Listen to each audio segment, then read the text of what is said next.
कहानी शुरू होती है शंघाई सिटी से। एक शांत कमरे में नीले हरे बालों वाली औरत जैंग वोंगशिन अपने न्यूबॉर्न बेटे को दूध पिला रही थी। वो अपने बच्चे चेंचिन से कहती है कि कितना लकी है वो, बस खाना और सोना। मुस्कुराते हुए बोली कि वो उसकी वजह से नींद खो रही है, लेकिन अगर वो स्वस्थ बड़ा हो जाए तो सब इसके काबिल है। उसे नहीं पता था कि ये बच्चा ऑर्डिनरी नहीं है। वो एक रीइंकारनेटेड इंसान था, अपने पिछले जीवन की कॉन्शियसनेस लेकर पैदा हुआ। दूध पीते पीते उसने नोट किया कि उसका दिमाग पूरी तरह डेवलप नहीं हुआ है, लेकिन फिर भी वो सब कुछ समझ रहा है। अचानक उसके सामने एक नीला गेम जैसा स्टेटस स्क्रीन आया। उस पर लिखा था name Lin Jichin, age 33 days, biological level ordinary tier 1। तभी उसे एहसास हुआ कि उसके पास एक स्पेशल चीट एबिलिटी है। 3 महीने की उम्र में लिन जिचिन अपने क्रिब में था और उसके माता पिता जांग वानिन और लिन यान उसे देख रहे थे। उसके पिता बोले कि यह बच्चा शारीरिक रूप से कितना गिफ्टेड लग रहा है, शायद बड़ा होकर एक माइटी जीन फ्यूजर बनेगा या कम से कम एक साइबॉग। तभी लिन जीचिन जोर जोर से किक मार रहा था। सिस्टम नोटिफिकेशन आया, kicked 10,000 times, biological attribute unlocked and advanced. अब उसे एक नया स्किल मिला, जिससे उसके शरीर का जो भी हिस्सा वो ट्रेन करेगा वो कार्बन बेस्ड लिमिट तक इन्फिनिटली स्ट्रांग बनता जाएगा।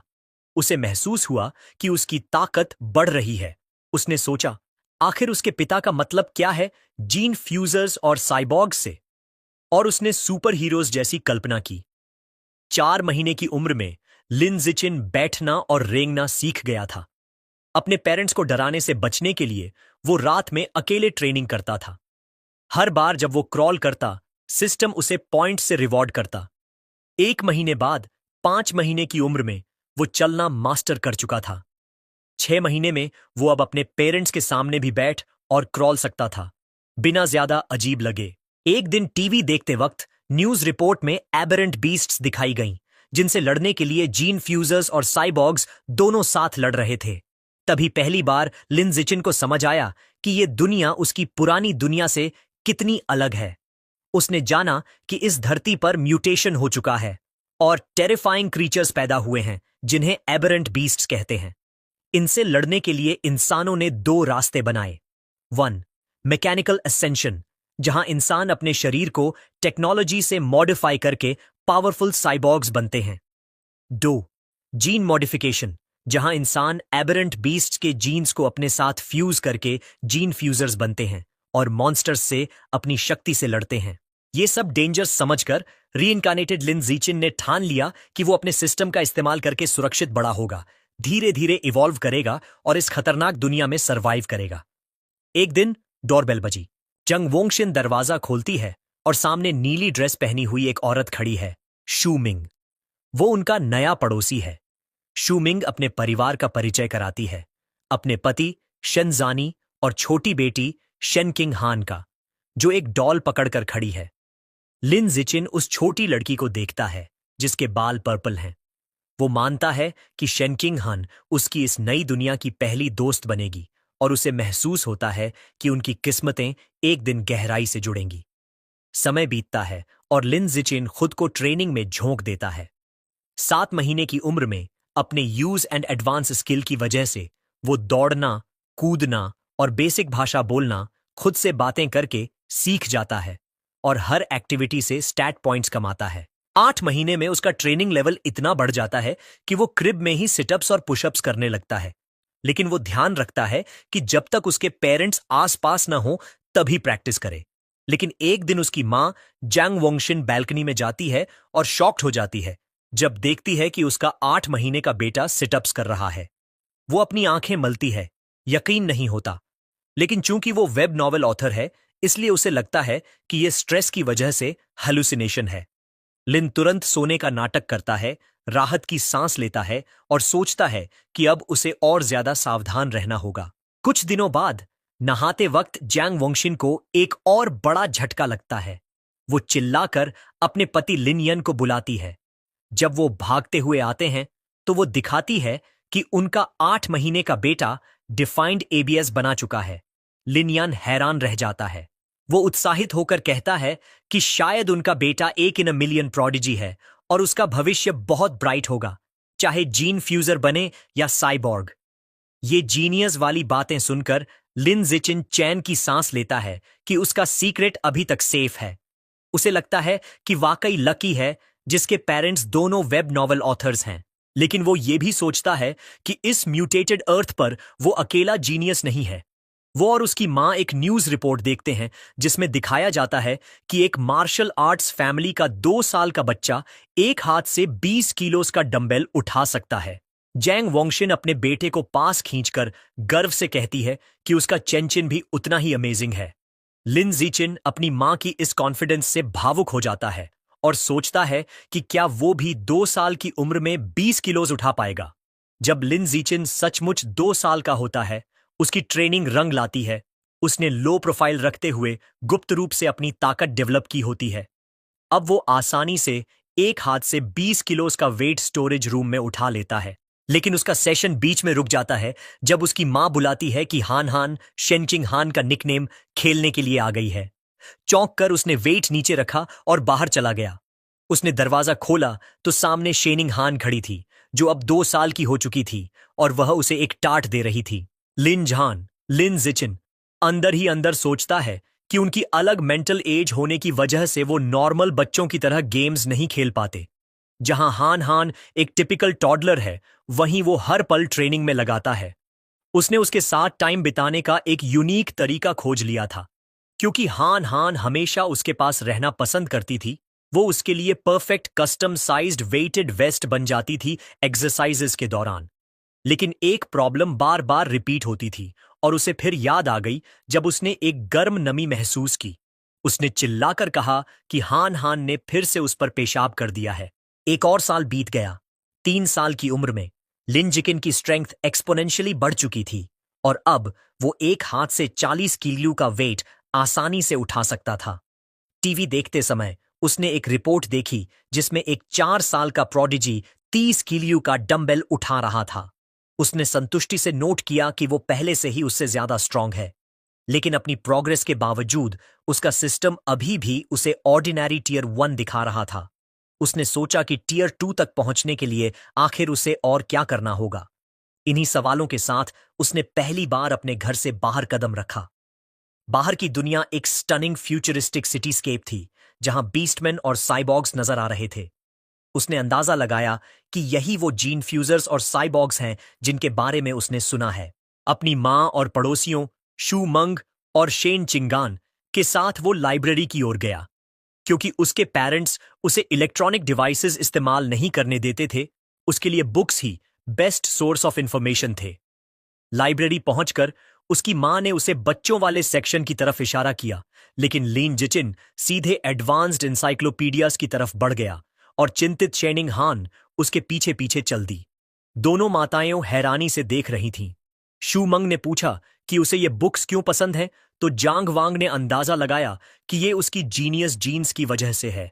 शेनिंग हान ने उसे कुकीज ऑफर की, लेकिन लिन जिचिन अपनी रीडिंग में पूरा डूबा हुआ था। इन बुक्स से उसने सीखा कि सारी लाइफ को 6 बायोलॉजिकल लेवल्स में डिवाइड किया गया है। Ordinary, advanced, rare, epic, legendary और मिथिकल, और हर लेवल को 9 टीयर्स में बांटा गया है। उसने महसूस किया कि उसके पेरेंट्स जैसे नॉर्मल इंसान तो बिल्कुल नीचे हैं।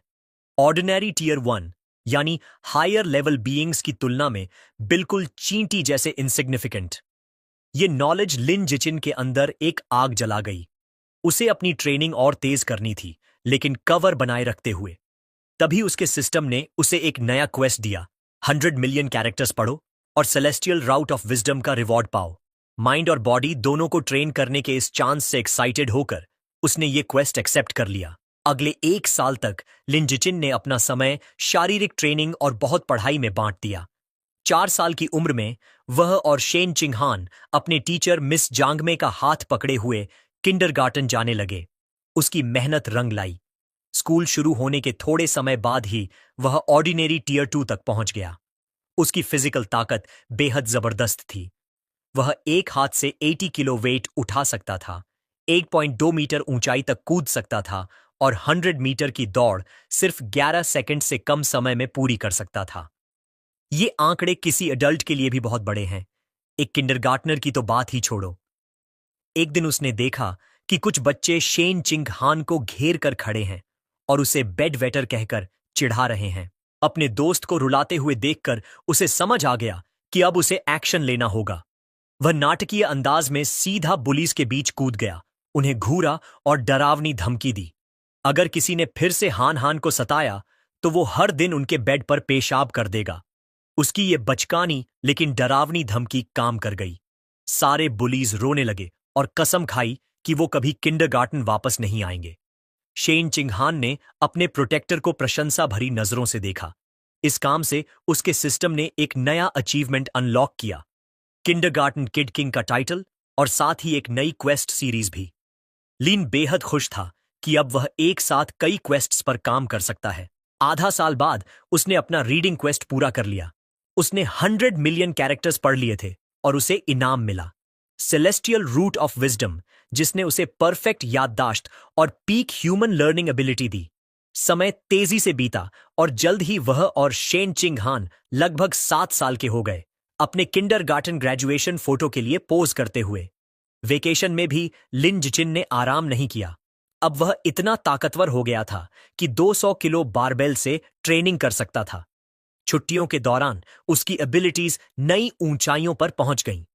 वह 2 मीटर से भी ऊंचा कूद सकता था और 100 मीटर की दौड़ में 8 सेकंड बैरियर तोड़ चुका था, 7.98 सेकंड्स का समय लेकर। उसका दिमाग भी उतना ही तेज हो चुका था, उसकी नई एबिलिटी से बूस्ट होकर। उसने पहले ही एलिमेंट्री स्कूल का ज्यादातर सिलेबस खत्म कर लिया था। उसकी नई जिंदगी सनशाइन एलिमेंट्री स्कूल में शुरू हुई, क्योंकि वह एडवांस्ड सब्जेक्ट्स खुद ही पढ़ रहा था। एकेडमिक कॉम्पिटिशन्स उसके लिए आसान थे। उसने effortlessly national elementary school academic competition में पहला स्थान हासिल कर लिया, सिर्फ अपना टाइटल जल्दी अनलॉक करने के लिए। जब भी उसे फ्री टाइम मिलता, वह शेन चिंगहान को प्राइवेट ट्यूटरिंग देता। वो भले एक्सेप्शनल टैलेंट नहीं थी, लेकिन मेहनती जरूर थी। उसकी मदद से उसकी ग्रेड्स तेजी से इंप्रूव हो गईं। सिर्फ एक सेमेस्टर बाद ही वह क्लास में दूसरे नंबर पर आ गई, जबकि लिन जिचिन पहले स्थान पर था। अपनी क्वेस्ट को स्पीड अप करने के लिए उसने स्कूल स्पोर्ट्स मीट्स में भी हिस्सा लिया और हर रिकॉर्ड तोड़ डाला। उसे लगा था कि उसकी स्कूल लाइफ इसी प्रेडिक्टेबल रूटीन में चलती रहेगी, लेकिन तभी एक नया स्पेशल ट्रांसफर स्टूडेंट आया। टीचर ने नए स्टूडेंट का परिचय कराया, एक लड़की लंबे सिल्वरी ब्लू बालों के साथ, जिसका नाम था बाय। लिन जिचिन ने तुरंत समझ लिया कि वह अलग है। जैसे ही वह दरवाजे पर खड़ी हुई, उसे फेंट अनयूजुअल ऑरा महसूस हुआ, जो किसी नॉर्मल इंसान की नहीं थी। जैसे ही नई ट्रांसफर स्टूडेंट बाईशुअर सीट ढूंढने के लिए अंदर चली, बाकी स्टूडेंट्स जिज्ञासा से उसे देखने लगे। शेनचिंग हन झुककर लिन जिचिन, जिसे वो प्यार से श्याओचेन बुलाती है, से फुसफुसाती है कि बैशु के बाल कितने सुंदर हैं, बिल्कुल विंटर की स्नोफ्लेक्स जैसे। लेकिन लिन जिचिन का मूड ब्यूटी पर बात करने का नहीं था। जैसे ही बयू उसके पास आकर बैठी, उसका ध्यान उस अजीब नॉन ह्यूमन ऑरा पर था जो वो उससे महसूस कर रहा था। उसने सोचा, क्या ये कोई जीन फ्यूजर है या फिर किसी का डिसेंडेंट? आने वाले दिनों में बाई सबके लिए एक रहस्य साबित हुई। वो किसी से बात नहीं करती थी और जैसे ही क्लास खत्म होती, अपना सिर डेस्क पर रख देती और बिल्कुल हिलती भी नहीं। वो तो बमुश्किल वॉशरूम के लिए भी उठती थी। शुरुआत में बच्चे क्यूरियस थे, यहां तक कि उसके सोते हुए फोटोज भी लेते थे। लेकिन जब उसका बिहेवियर वैसा ही रहा तो सबका इंटरेस्ट चला गया और क्लासरूम फिर से नॉर्मल हो गया। लेकिन 1 महीने बाद यह शांति टूट गई। एक अजीब फिनोमिनन शुरू हुआ। बावर के शरीर से एक सफेद चिपचिपा लिक्विड निकलने लगा। वो सब्सटेंस बहुत बदबूदार था और उसके कपड़ों और पैरों पर बहता रहा। बाकी स्टूडेंट्स ने घृणा से रिएक्ट किया और शिकायत करने लगे कि स्मेल कितनी खराब है। एक लड़का मजाक उड़ाते हुए गंदी बातें करने लगा और फिर अपनी पानी की बोतल उस पर उड़ेल दी, कहते हुए कि वो उसे वॉश कर रहा है। अपमानित और भीगी हुई बिशु ने डेस्क पर अपनी मुट्ठी भींच ली। आंसू उसके चेहरे पर बहने लगे और वो हल्की हल्की सिसकियों के साथ रोने लगी। बुलीज उसकी हालत देखकर जोर जोर से हंसने लगे। अपनी डेस्क से देखते हुए शेनकिंग हान ने चिंता भरी नजरों से लिन जिचिन से पूछा, क्या हम उसकी मदद कर सकते हैं? लिन जिचिन उलझन में था। उसने तो शुरू से महसूस किया था कि बायू खतरनाक है, तो फिर वो क्यों रो रही है? लेकिन उसने मदद करने का फैसला किया। जैसे ही वो बुलीज की तरफ बढ़ा, उसने अपनी सोच फिर से बदली। शायद वो सचमुच कोई खतरा नहीं, बस एक कमजोर लड़की थी जिसे सताया जा रहा था, और उसे कदम उठाना ही होगा। लिनीचुन सीधा मेन बुली के पास गया और उसकी कॉलर पकड़ ली। उसने नाम लेकर कहा, ग्वानचुन। एक डरावनी मुस्कान के साथ उसने उसे ऑर्डर दिया कि तुरंत बूमाओं की डेस्क साफ करो। ग्वानचुन डर के मारे हकलाने लगा और बोला, हां, अभी साफ करता हूं। बाकी बुलीज को भी पता था कि अब वो फंस चुके हैं, क्योंकि लिंडसी का नाम स्कूल में बदनाम था, पढ़ाई और लड़ाई दोनों में माहिर। यहां तक कि 6th ग्रेडर्स भी उससे पंगा नहीं लेते थे। डरकर सबने जल्दी जल्दी टिश्यूज उठाए और मेस साफ कर दिया। जब डेस्क साफ हो गई तो लिंडसियन की नजरें पूरे ग्रुप पर घूमी। उसने सबको ऑर्डर दिया कि तुरंत माफी मांगो। बुलीज पसीने से तरबतर डरते डरते लाइन में खड़े हो गए और सिर झुकाकर माफी मांगी, वादा किया कि अब कभी उसे तंग नहीं करेंगे। बुलीज के जाने के बाद बायू ने ऊपर देखा। उसकी आंखें आंसुओं से भरी थीं। उसने लिन जिचिन और शेन चिंगहान दोनों को शुक्रिया कहा। शेनिंगहान ने उसका कंधा थपथपाया और कहा, क्लासमेट्स को एक दूसरे की मदद करनी चाहिए। उस दिन से शेनिंगहान ने ठान लिया कि वो उस चुपचाप रहने वाली सफेद बालों वाली लड़की की दोस्त बनेगी और हर बार लिन जिचिन को भी अपने साथ घसीट लाती थी। धीरे धीरे तीनों साथ समय बिताने लगे। शेनिंगहान हमेशा सबसे अच्छे स्नैक्स पहले बयू को देती। एक दिन जब शेन चिंगहान ने उसे एक ट्रीट दी तो बाऊ झिझकी। उसने कहा, क्या तुम्हें मेरी स्मेल से घिन नहीं आती? मुझे माफ करना कि मैंने तुम पर भरोसा नहीं किया, लेकिन बचपन से सबने मुझे दूर रखा है। किसी का अच्छा होना इतना अनरियल लगता है कि मुझे लगता है मैं सपना देख रही हूं। बिशुअर हैरान रह गई जब शेनिंगहान ने मजबूती से कहा, यह सपना नहीं है। वो हल्की मुस्कान के साथ बोली, मुझे पता है कैसा लगता है। मैं कभी तुमसे घिन नहीं करूंगी। अगर तुम चाहो तो हम हमेशा के लिए दोस्त रहेंगे। उसने हल्के गुस्से के साथ लिंडिक को भी इस वादे में खींच लिया। भावनाओं से भरकर बाशुअर ने शीनिंगहान को कसकर गले लगा लिया। उसकी आंखों से आंसू बहने लगे और उसने उनका बार बार शुक्रिया किया। थोड़ा संभलने के बाद उसने कहा कि वो भी उन्हें एक गिफ्ट देना चाहती है। उसने एक नेकलेस निकाला जिसमें 2 बीस्ट फैंग्स थे और बताया कि ये उसकी मां का बर्थडे गिफ्ट था। उसने कहा कि ये उनकी दोस्ती का सिंबल होगा। शेनिंगहन ने खुशी खुशी हामी भरी। तीनों बच्चे स्कूल यार्ड में खड़े हुए डूबते सूरज की रोशनी में खुशी खुशी बोल पड़े, हम हमेशा दोस्त रहेंगे। लेकिन जैसे ही उनकी नई दोस्ती मजबूत हुई, अचानक सब बदल गया। एक दिन शेनिंगहान हैरान रह गई जब उसे पता चला कि बायू ने स्कूल छोड़ दिया है। लिंडिचिन ने इसकी पुष्टि की, बताते हुए कि उसने उसे खुद विथड्रॉल पेपर्स भरते देखा था। उसकी यादों में वो मोमेंट ताजा हो गया। उसने प्रिंसिपल के ऑफिस के दरवाजे से देखा था, जहां बायू प्रिंसिपल के साथ थी और एक बड़ा डरावना आदमी साइबरनेटिक आर्म्स के साथ खड़ा था। प्रिंसिपल ने उस आदमी को भरोसा दिलाया कि बैशु के सारे पेपर पूरे हो गए हैं और उसकी जानकारी गोपनीय रखी जाएगी। ये देखकर लिन जिचिन का शक पक्का हो गया कि बैशु की पहचान साधारण नहीं थी।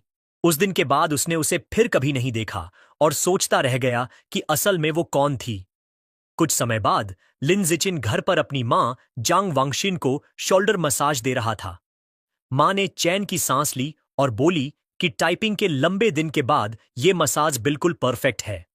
अंदर ही अंदर लिन जिचिन ने नोट किया कि उसने ये प्रोफेशनल मसाज स्किल्स अपने सेलेस्टियल रूट ऑफ विजडम की वजह से सीखे हैं और उसे हैरानी हुई कि ये इतनी काम की निकली। उनकी शांत शाम को एक बड़ी खबर ने तोड़ दिया। न्यूज रिपोर्ट में दिखाया गया कि क्योटो प्रोडिजी ने फिर से कमाल कर दिया।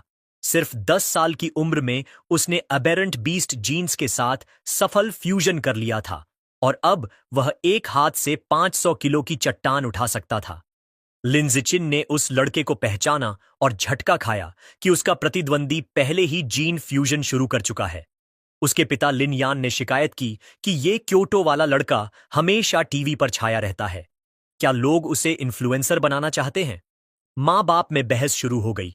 लिन यान बोला कि वो बच्चा 1000 साल पुराने मार्शल आर्ट्स परिवार से है, उनके पास जरूर एडवांस जीन फ्यूजन टेक्नोलॉजी होगी।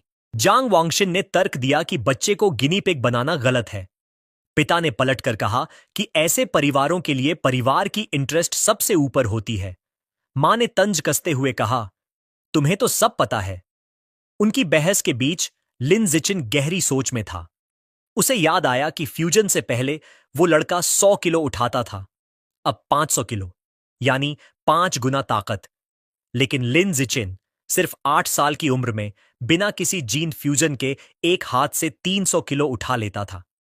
उसने आत्मविश्वास से मुट्ठी बांधी और तय किया कि उसका पोटेंशियल कहीं ज्यादा बड़ा है। लेकिन यह कॉन्फिडेंस ज्यादा देर नहीं रहा। अगली खबर ने उसे डर का असली मतलब सिखा दिया। ब्रेकिंग न्यूज में दिखाया गया कि पड़ोसी देश का एक शहर पूरी तरह बर्बाद हो गया है एक विशाल धमाके में। फुटेज में दिखा कि हमला विशाल एबरेंट रैट्स ने किया था। स्क्रीन पर डरावने नजारे आए। राक्षसी चूहे खंडहरों में दौड़ते हुए एक औरत को अपने जबड़े में पकड़ लेते हैं और उसे बेरहमी से खा जाते हैं। रिपोर्ट में बताया गया कि इसके पीछे हेरेटिक्स कल्ट है, एक गुप्त संगठन जो इन राक्षसी जानवरों को अपने फायदे के लिए नियंत्रित करता है। एक प्रेस कॉन्फ्रेंस में सकुरा कंट्री के अधिकारी ने अंतरराष्ट्रीय मदद की गुहार लगाई। लिन जिचिन ने समझा कि ये हेरेटिक्स इंसानियत के गद्दार हैं। उसे सुकून मिला कि वो एक शक्तिशाली और सुरक्षित देश में पैदा हुआ है, जहां वो छुपकर मजबूत हो सकता है। तभी बाहर से सोनिक बूम्स की आवाज आई। वो खिड़की पर दौड़ा और पर्दे हटाए। रात के आसमान में भारी हथियारों से लैस साइबॉग्स की एक टुकड़ी उड़ रही थी। उसने सोचा कि इतने लोग क्यों तैनात किए गए हैं। उम्मीद की कि कुछ बुरा ना हो। अगली सुबह सब कुछ सामान्य दिखा। लिन जिचिन बाहर शीनिंग हान का इंतजार कर रहा था। वो दौड़ती हुई आई और माफी मांगी कि लेट हो गई। जैसे ही वो पास आई, लिन जिचिन ने कुछ अजीब देखा। उसके गले में लटक रहा बीस्ट फैंग नेकलेस जो बैशू ने उन्हें दिया था, चमकने लगा। नीली रोशनी निकल रही थी और उसने तुरंत पहचान लिया कि यह किसी एबेरेंट बीस्ट का दांत है, वही गैर मानवीय आभा जिसकी उसने पहले झलक महसूस की थी। रोशनी उतनी ही जल्दी गायब हो गई जितनी जल्दी आई थी। दोनों ने इसे ज्यादा ध्यान नहीं दिया, लेकिन लिन जिचिन के मन में खौफ बैठ गया। साइबॉग्स की तैनाती और इस फैंग की प्रतिक्रिया, कुछ बड़ा होने वाला है। स्कूल जाते समय एक रहस्यमयी औरत उनके रास्ते में आई। लंबे लाल बाल, काली ड्रेस और एक लैंप पोस्ट से टिक कर खड़ी हुई। वो मुस्कुराते हुए बोली, क्या प्यारे बच्चे हो? क्या तुम भाई बहन हो? शीनिंग हान ने गर्व से जवाब दिया, नहीं, हम बचपन से सबसे अच्छे दोस्त हैं। औरत ने हल्की उदासी से कहा, काश मेरा भी कोई बचपन का दोस्त होता। फिर अचानक उसका चेहरा डरावना हो गया। आंखों में चमक लिए उसने पूछा, लेकिन तुम लोग स्कूल अकेले क्यों जा रहे हो? तुम्हारे माता पिता कहां हैं? जैसे ही शीनिंग हान बोलने लगी, लिन जिचिन ने जल्दी से उसका हाथ पकड़ लिया और बीच में काटते हुए कहा, चलो, देर हो रही है। वो उसे खींचकर आगे ले गया। पीछे रह गई वो रहस्यमयी लाल बालों वाली औरत। काफी दूर आने के बाद उसने शीनिंग हान को हल्के से डांटा, उसे याद दिलाते हुए कि अजनबियों से बात नहीं करनी चाहिए। उसने सिर हिलाकर हामी भर दी। स्कूल के बाद लिन जिचिन उसे एक सुनसान गली से ले गया। शीनिंग हान घबराकर बोली कि यह जगह कितनी डरावनी है। लिन जिचिन ने समझाया कि इस इलाके को गिराने का काम तय हो चुका है और सब लोग पहले ही यहां से जा चुके हैं। उनकी चाल अचानक एक जानी पहचानी आवाज से रुक गई। सुबह वाली लाल बालों वाली औरत फिर सामने आ गई, यह कहते हुए कि आखिर तुम लोग स्कूल से बाहर आ ही गए। वह अकेली नहीं थी, उसके साथ एक बड़ा मांसल आदमी था जिसका नाम शांग था।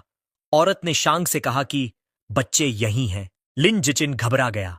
उसने जानबूझकर अलग रास्ता चुना था, लेकिन फिर भी वह उनका पीछा करते हुए आ गई थी। वह औरत मीठी आवाज में उन्हें पास बुलाने लगी, यह कहते हुए कि उसके पास उनके लिए ट्रीट्स हैं। उसका साथी शांग अधीर हो गया। उसने कहा कि बातें बंद करो और सीधे इन्हें बेहोश करो ताकि काम जल्दी निपट जाए। बिना और कुछ बोले शांग उनकी तरफ दौड़ा, हाथ में कपड़ा लिए हुए, चिल्लाता हुआ कि उसे जल्दी है ताकि इन्हें बेचकर पैसे बना सके। जैसे ही वह पास आया, लिन जिचिन ने शीनिंग हान को धक्का देकर किनारे किया और खुद सामने खड़ा हो गया। उसने अपनी मुट्ठी भींची और पूरी ताकत से शांग के चेहरे पर मुक्का मारा। मुक्का सीधे शांग के चेहरे पर लगा और उसका बड़ा शरीर वहीं रुक गया। अगले ही पल वह दर्द भरी चीख के साथ गली के अंदर पीछे जा गिरा। लाल बालों वाली औरत यह देखकर हैरान रह गई। उसे यकीन नहीं हो रहा था कि एक प्राइमरी स्कूल का बच्चा किसी बड़े आदमी को इतनी जोर से उड़ा सकता है। जमीन पर पड़ा शांग खून उगल रहा था।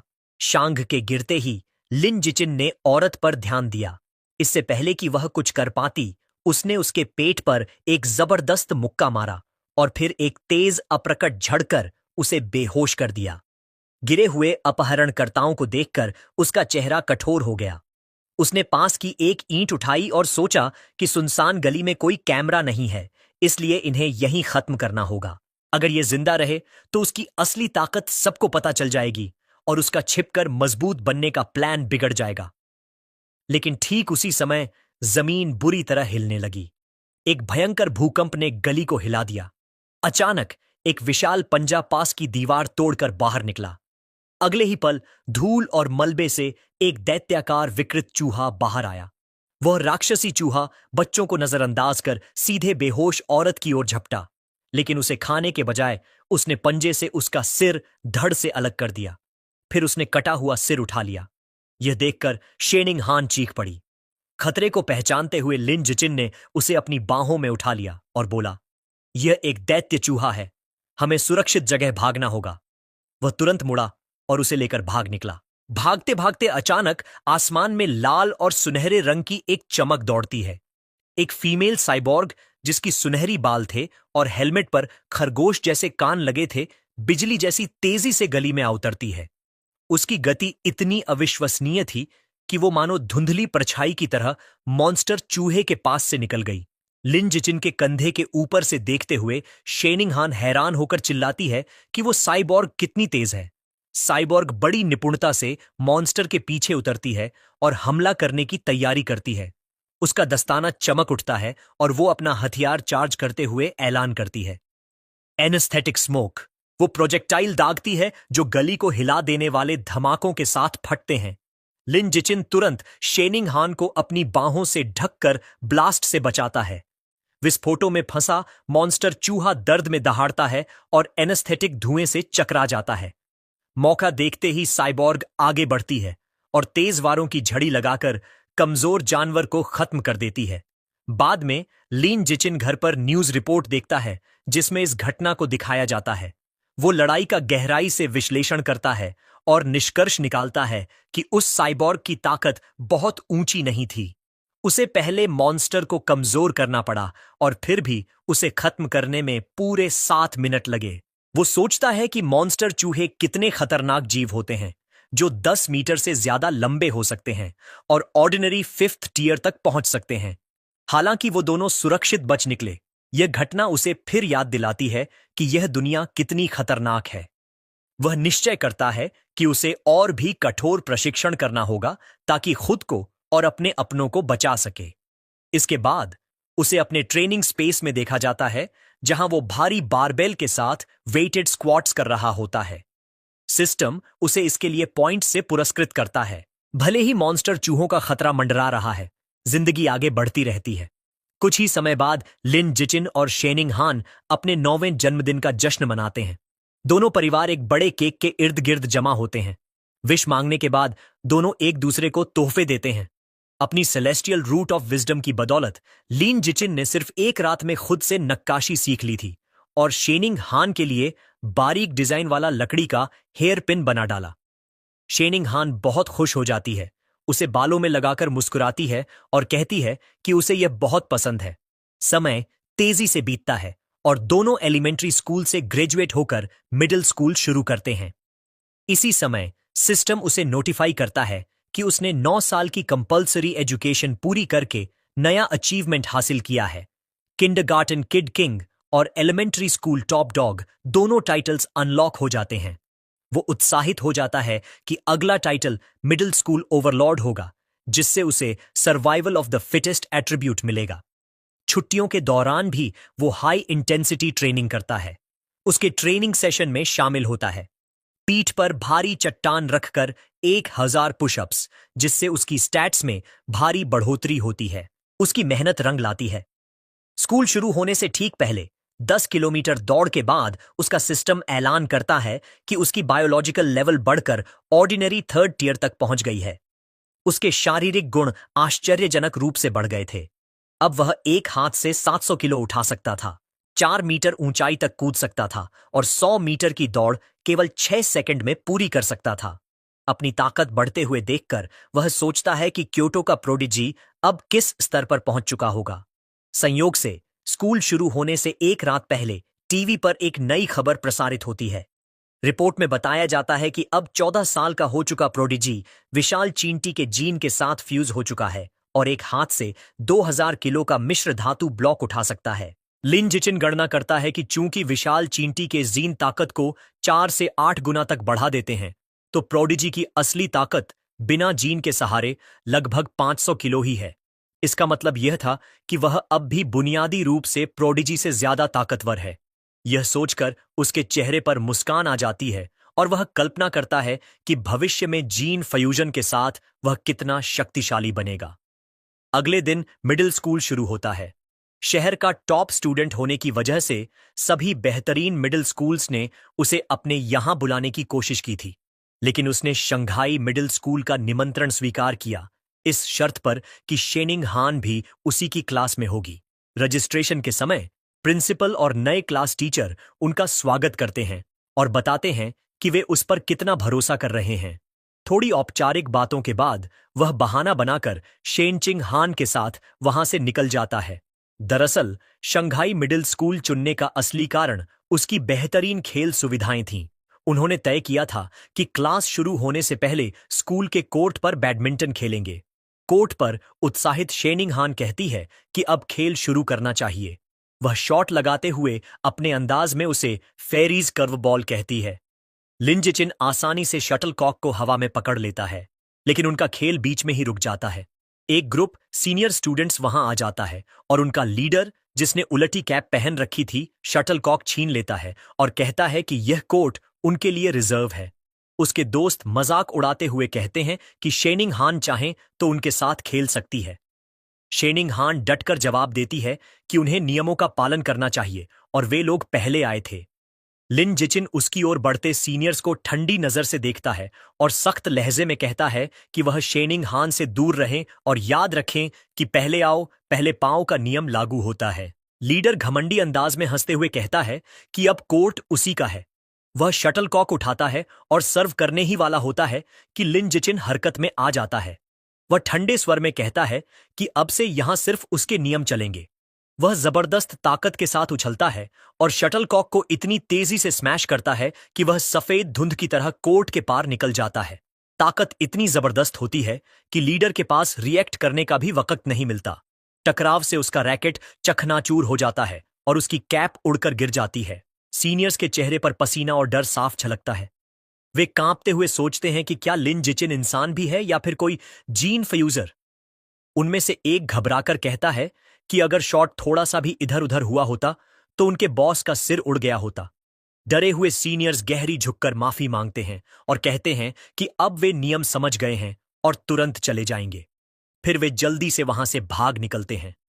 शायद उस घटना की खबर फैल गई थी, क्योंकि उसके बाद कभी किसी ने लिन जिचिन या शेन चिंगहान को परेशान करने की हिम्मत नहीं की।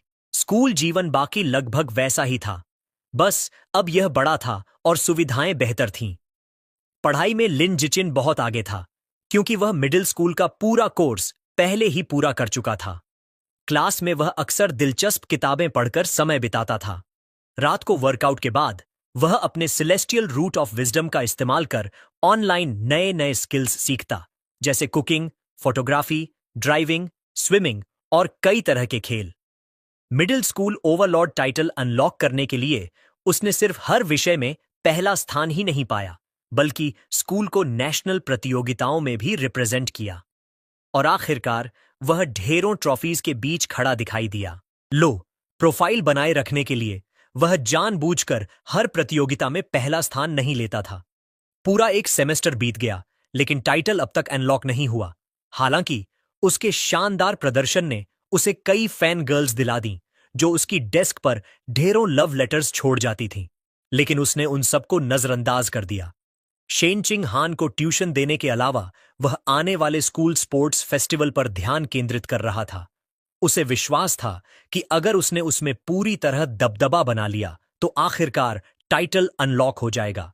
फेस्टिवल के लिए उसने सिर्फ 3 इवेंट्स चुने, शॉट पुट, हाई जंप और स्प्रिंटिंग, जो क्रमशः ताकत, छलांग और गति का प्रतिनिधित्व करते थे।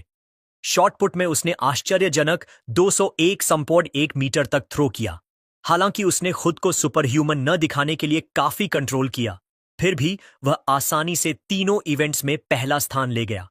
जब वह शेनिंगहान के साथ बैठा अपना गोल्ड मेडल निहार रहा था, तभी उसे अपने शरीर में नई ताकत उभरती हुई महसूस हुई। एक सिस्टम नोटिफिकेशन प्रकट हुआ जिसमें घोषणा हुई कि उसकी उपलब्धियां बाकी सभी छात्रों से बहुत आगे निकल जाने के कारण उसने middle school Overlord title unlock कर लिया है। तीनों स्कूल एज टाइटल्स अनलॉक होने के साथ ही dominant 9 years of compulsory education achievement पूरा हो गया और उसे नया बायोलॉजिकल एट्रीब्यूट मिला, सर्वाइवल ऑफ द फिटेस्ट। उस ताकत को अपने अंदर बहता महसूस करते हुए लिन जिचिन ने संतोष के साथ महसूस किया कि टाइटल आखिरकार अनलॉक हो गया है। जैसे ही लिन जिचिन और शेनिंगहान स्कूल छोड़ते हैं, वो अपने नए survival of the fittest attribute के बारे में सोचता है। ये एबिलिटी एक प्रेडेटर को दूसरे क्रीचर्स की लाइफ एसेंस खाकर इवॉल्व करने देती है। वो सोचता है लाइफ एसेंस क्या होता है। वो सोच में खो जाता है जब तक शेनिंगहान उसे रोकती है। हकीकत में वापस आकर उसे एक आइडिया आता है। वो शेनिंगहान से पूछता है कि क्या वो उसका बीस्ट फैंग नेकलेस बोरो कर सकता है। वो मान जाती है और उसे दे देती है। जैसे ही उसकी उंगलियां फैंग को छूती हैं, सिस्टम नोटिफिकेशन आता है। इसमें लिखा होता है कि उसने एबिसल जायंट बटरफ्लाई की लाइफ एसेंस का एक ट्रेस डिवावर कर लिया है और नया गाइड बुक खुल गया है जिसमें 1% प्रोग्रेस है। उसके आसपास एक बड़ी अंधेरी तितली की स्पेक्ट्रल इमेज आती है जिसके पंखों पर आंखें होती हैं। वो चौंक जाता है कि फैंग असल में बटरफ्लाई का टूथ है। उस रात और जानने की उम्मीद में वो एबिसल जायंट बटरफ्लाई के बारे में ऑनलाइन सर्च करता है, परंतु उसे कोई रिजल्ट नहीं मिलता। समझ जाता है कि उसे इस एग्जॉटिक बीस्ट को खुद पढ़ना पड़ेगा। उसे याद आता है कि बाय शुअर ने उन्हें 2 फैंग दिए थे। वो अपने बैग में खोजता है और दूसरा फैंग निकालता है। दूसरा फैंग पकड़कर वो फिर से उसकी पावर अब्सॉर्ब करता है। एक और सिस्टम नोटिफिकेशन आता है जो बताता है कि उसने दूसरे लाइफ एसेंस का ट्रेस भी डिवावर कर लिया है, पर गाइड बुक प्रोग्रेस सिर्फ 2% तक बढ़ा है। वो फैंग को देखकर निराश होता है, समझता है कि उसमें लाइफ एसेंस ज्यादा नहीं बचा है। वो सोचता है कि एबिसल जायंट बटरफ्लाई की पूरी पावर अनलॉक करने के लिए उसे कोई और तरीका ढूंढना पड़ेगा।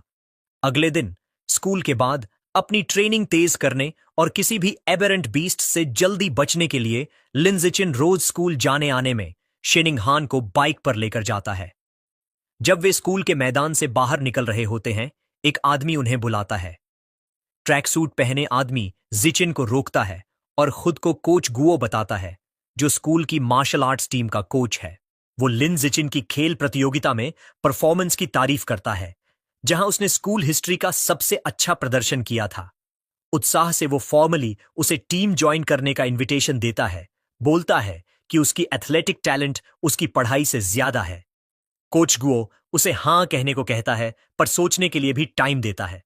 कोच गुओ इतनी जल्दी और जोश से बोलता है कि लिन जिचिन मना नहीं कर पाता। जब वे बाइक पर निकलते हैं, कोच उन्हें विदा कहता है और बताता है कि मार्शल आर्ट्स टीम जिम के रूम सी में है और अगली बार अगर फ्री हो तो आने के लिए कहता है। सूरज ढलते ही लिन जिचिन अपने कमरे में वापस आता है। अपनी नई एबिलिटी टेस्ट करने के लिए तैयार होता है। वो हाथों से हाथ मारकर एक कॉकरोच और मस्कीटो मारता है जो उसे मिला। वो मरे हुए इंसेक्ट्स को देखता है, पर कोई पावर सर्ज महसूस नहीं करता। समझता है छोटे और आम क्रीचर्स मारने से स्किल एक्टिवेट नहीं होती। वो सोचता है कि सिर्फ ताकतवर या एग्जॉटिक बीस्ट्स में लाइफ एसेंस होती है, जिसे डिवावर कर वो इवॉल्व कर सकता है। इस नए आइडिया की जांच के लिए वो एक सुपरमार्केट जाने का फैसला करता है, जहां बीस्ट मीट बेचा जाता है। शेनिंगहान को पीछे बिठाकर वो शहर की तरफ बाइक चलाता है। जल्दी ही वे एक बड़ा मल्टी स्टोरी सुपरमार्केट पहुंचते हैं। अंदर वे गलियारों के माध्यम से चलते हैं और लिन जिचिन नोट करता है कि भले ही बहुत सारा बीस्ट मीट है, लेकिन वो सब प्री पैकेज्ड है। उसे पता है कि बिना मांस को छुए वह अपनी थियरी नहीं टेस्ट कर सकता। जब वह फ्रस्ट्रेटेड होने लगता है, तभी उसे एक बुच्चर की आवाज सुनाई देती है जो ताजा काटा गया बीस्ट मीट बेच रहा है। वो एक काउंटर देखता है जहां लिखा होता है fresh beast meat, pre packaged नहीं, सेफ टू ईट। वहां एक बुच्चर बड़े टुकड़ों में मांस काट रहा होता है। लिन जिचिन शेनिंग हान से कहता है कि वो इंतजार करे और वो मांस को चेक करने वाला है। वह और कुछ नहीं बताता, बस जल्दी से काउंटर की ओर भागता है। वह अपना हाथ फ्रेश कटे बीस्ट मीट पर रखता है। जैसे ही उसका हाथ मांस से टच होता है, एक तेज पर्पल एनर्जी की लहर उसके अंदर बहने लगती है। जैसा कि उसने सोचा था, बीस्ट मीट में लाइफ एसेंस की मजबूत लहर होती है। वह एक्साइटमेंट में मुट्ठी मजबूत कर लेता है और चेहरे पर बड़ी मुस्कान आ जाती है। शेनिंग हान इसे देखकर हैरान होती है, सोचती है कि सिर्फ मांस छूने से वह इतना एक्साइटेड क्यों हो रहा है। वह उसके पास जाकर कंफ्यूज्ड और कंसर्न्ड होकर पूछती है कि मांस कैसा लग रहा है।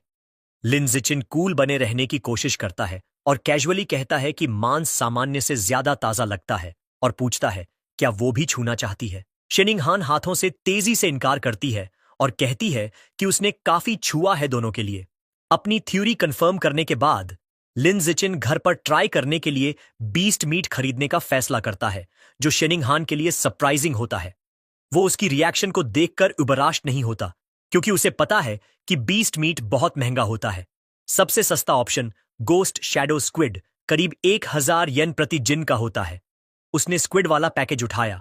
शेनिंग हान कीमत को देखकर पैनिक हो गई और कहती है कि यह बहुत महंगा है और उसे पहले अपनी मां से पूछना चाहिए। लिन जिचिन मुस्कुराता है और उसकी सिर पर प्यार से हाथ रखता है। कहता है चिंता मत करो।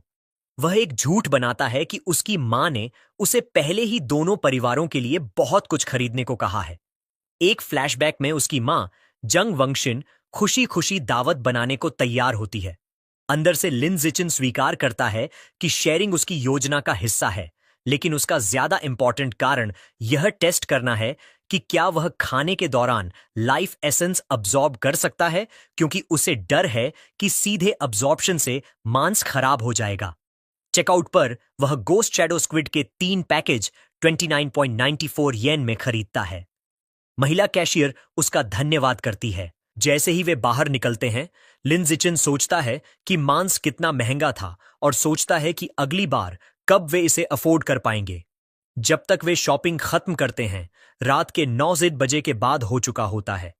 शहर हाल ही में कैओटिक रहा है, इसलिए वे सेफ्टी के लिए सीधे घर जाने का फैसला करते हैं।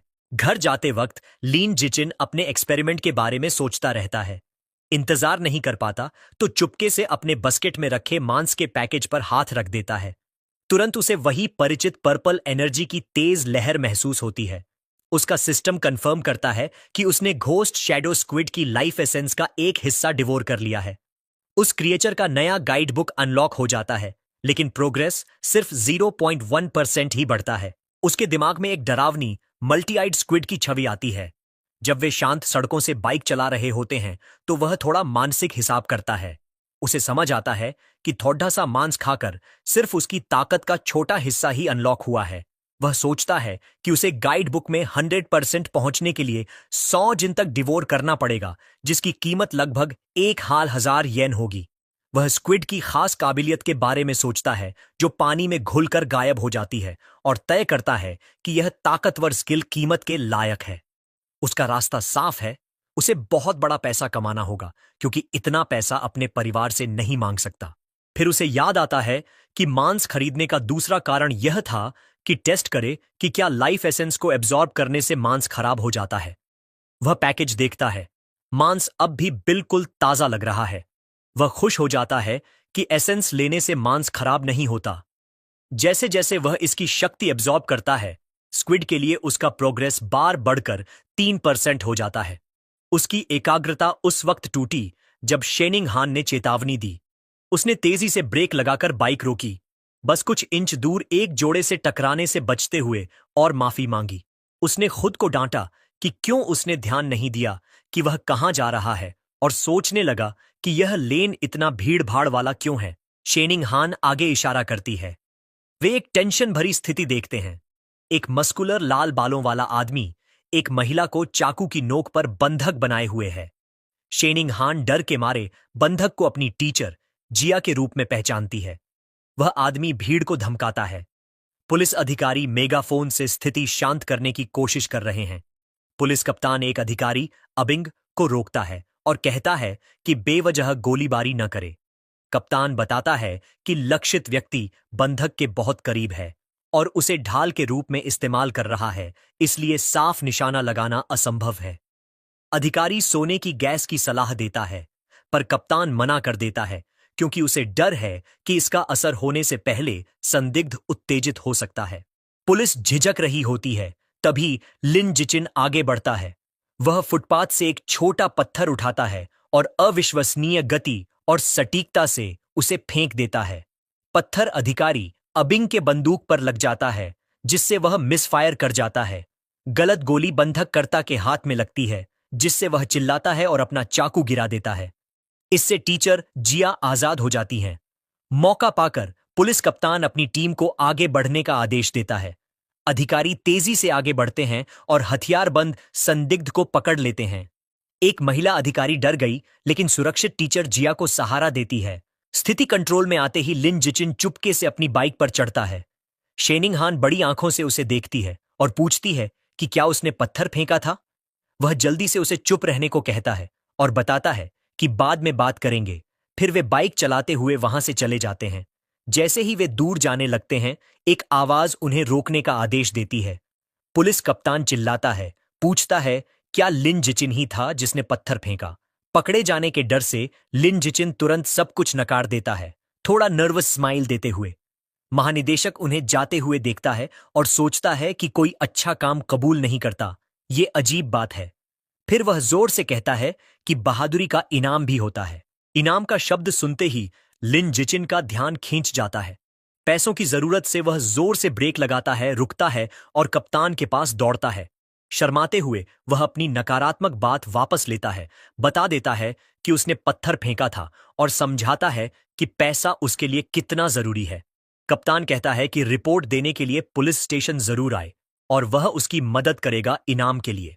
परिवार वालों को सूचित करने के बाद लिन जिचिन और शेनिंग हान पुलिस स्टेशन जाने की तैयारी करते हैं। उन्हें लगता है कि सब कुछ ठीक से होगा, लेकिन जैसे ही पुलिस हथकड़ी में बंद संदिग्ध को ले जाती है, कुछ बेहद गलत होता है। संदिग्ध का चेहरा भयानक तरीके से डरावना हो जाता है। पुलिस भयभीत होकर समझ जाती है कि वह एक हेरेटिक है और वह उनके सामने एक विशाल विचित्र चूहे में बदल रहा है। राक्षस अपने हथकड़ी तोड़ देता है और अधिकारियों पर अपने बड़े पंजे से वार करता है। पुलिस कप्तान रेडियो पर आदेश देता है कि सभी फोर्सेस को फायर खोलना है, लेकिन नागरिकों की सुरक्षा का ध्यान रखते हुए। अधिकारी अपने हथियार निकालते हैं, लेकिन गोलियां असर नहीं दिखाती। तभी एक घबराहट भरा रिपोर्ट आता है, जिसमें बताया जाता है कि हेरेटिक ने राइट किंग जीन्स के साथ फ्यूज कर लिया है और तुरंत बैकअप के लिए कॉल किया जाता है।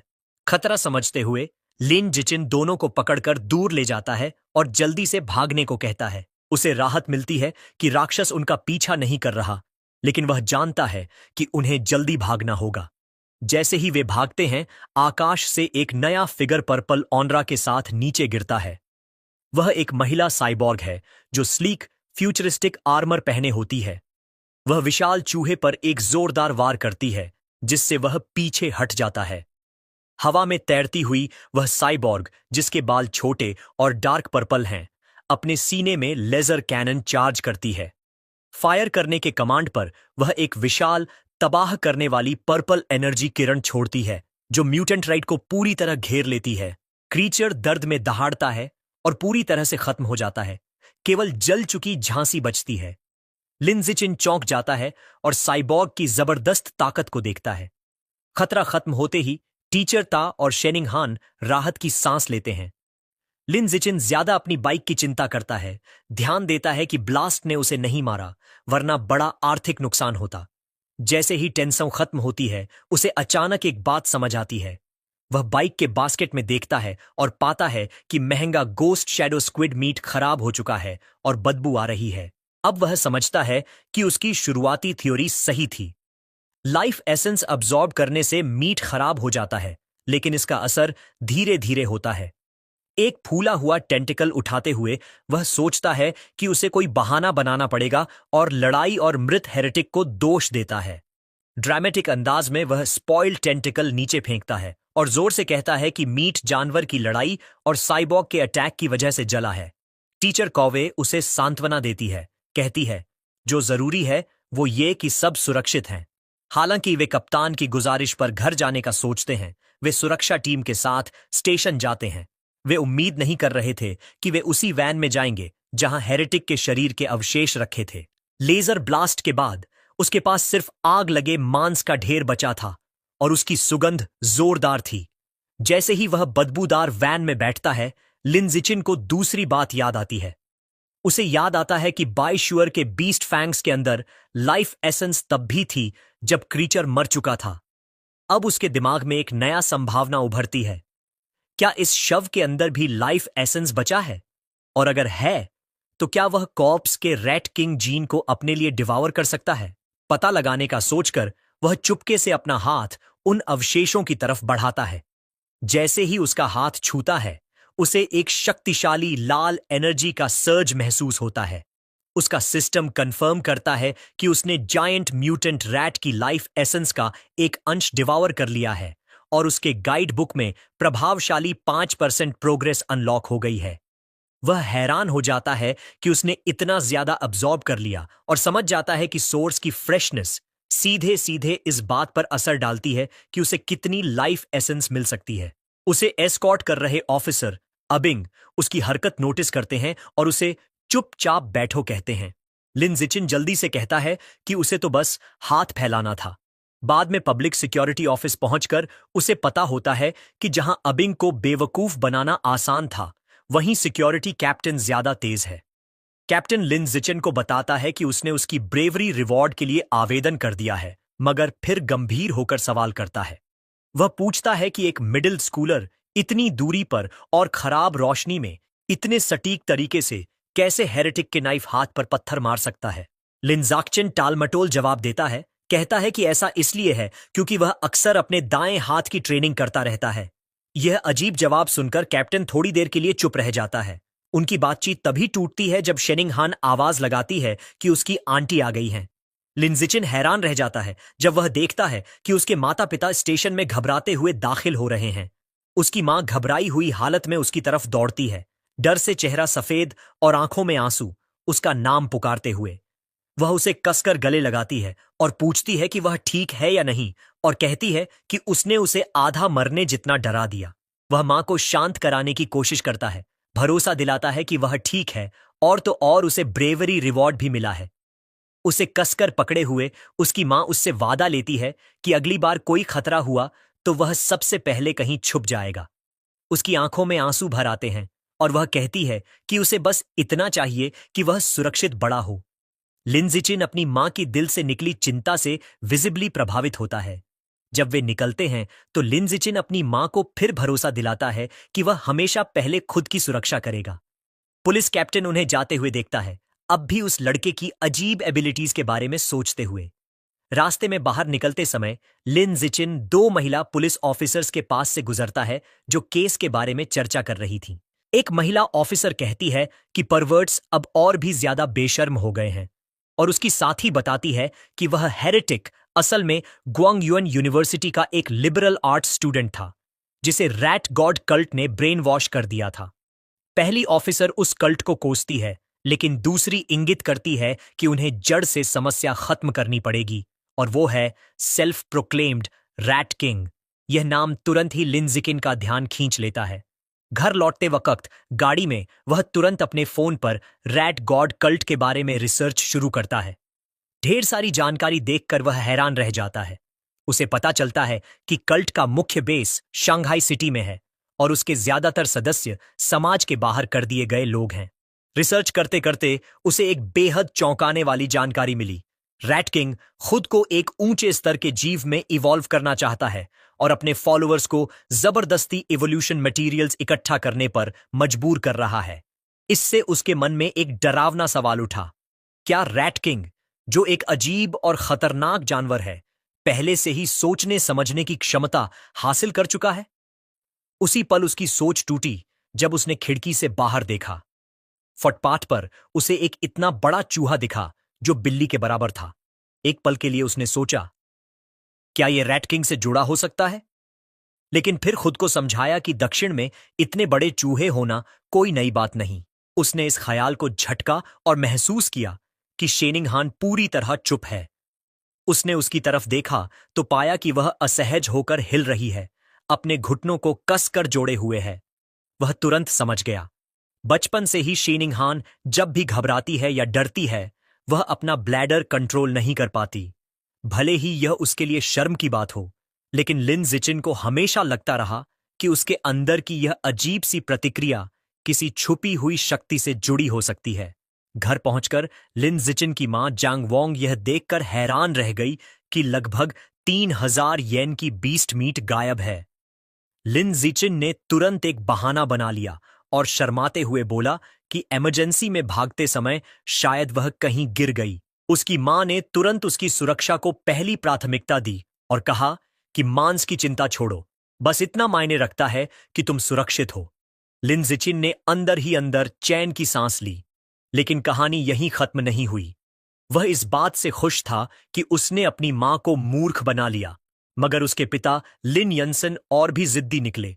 उन्होंने कहा कि वह उस महंगे मांस को ढूंढने वापस जाएंगे और शेखी बघारते हुए बोले कि भले ही वह एक फेडेड वेज स्लेव हैं, मगर हिम्मत और जज्बे में किसी से कम नहीं। लिन जिचिन ने उन्हें रोकने की कोशिश की और कहा कि लौटना बहुत खतरनाक है और वैसे भी मांस तो अब खराब हो चुका है। लेकिन उसके पिता शक में पड़ गए और पूछा, तुम्हें कैसे पता चला कि मांस खराब हो गया है? घबराकर पसीना पोंछते हुए लिन जिचिन ने जल्दी से जवाब दिया, बस अंदाजा लगाया था। इसी दौरान अब खाली हो चुके पब्लिक सिक्योरिटी ऑफिस में पुलिस कैप्टन अभी भी उस रात की अजीबोगरीब घटनाओं के बारे में सोच रहा था। सिगरेट के कश खींचते हुए वह यही सवाल बार बार दोहराता रहा कि एक साधारण मिडिल स्कूलर इतनी अविश्वसनीय पावर और प्रिसिजन के साथ पत्थर कैसे फेंक सकता है। अचानक उसे कमरे के कोने से अजीब सी आवाज सुनाई दी। उसकी आंखें चौड़ी रह गईं जब उसने देखा फाइलिंग कैबिनेट्स के ऊपर एक विशाल रैट बैठा हुआ है, जो किसी भी साधारण चूहे से कहीं बड़ा था। उससे पहले कि वह कुछ कर पाता, वो जायंट रैट छलांग लगाकर नीचे कूद गया। कप्तान ने तुरंत अपनी पिस्टल निकाली और सीधे फायरिंग शुरू कर दी। जो हुआ वो बेहद तेज, हिंसक और खून से लथपथ मंजर था और एक खूनी धुंध में जाकर खत्म हो गई। अगले दिन क्लास में लिनिच अपनी डेस्क पर बैठे हुए भारी सांस भरता है।